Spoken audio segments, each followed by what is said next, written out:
I suppose that I was looking for a set of ideas that would bring everything together. I suppose that's why most young people who become intrigued with philosophy, it's what most people are looking for.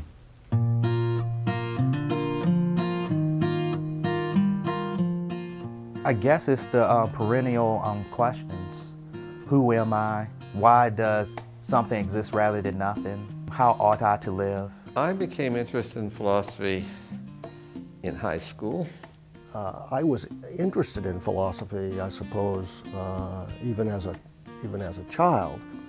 And I was reading a popular book, Will Durant's Story of Philosophy. Although I wouldn't have called it that. It was those questions. I wouldn't have known what it was. I had been asking those questions since I became a teenager. But I was always interested in following lines of thought. Well, I didn't know what to call it, but when I read Cornel West and Plato, it was like, those are questions of philosophy. So when you're asking those questions, you're philosophizing. Even though at the time when I was 15, I had no earthly idea to call it that. Will Durant does not give the arguments, and that's why analytic philosophers say, well, that's not a good introduction. But I don't think you have to, let's say, come into philosophy looking for arguments or fascinated with arguments.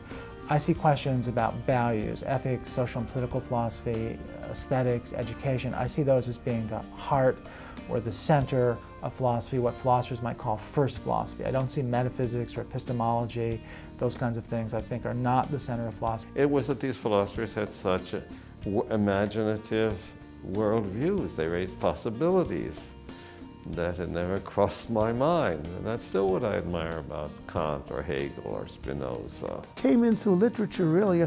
When I was in Columbia College as an undergraduate, there was no philosophy major. You could take some courses, but you couldn't focus on it, really. I mean, I didn't go to college intending to be a philosopher. I thought I wanted to be a writer. So I came in through history, literature, and some other areas, but I began to see what those questions were when I came to reading Plato and Aristotle and the Stoics particularly.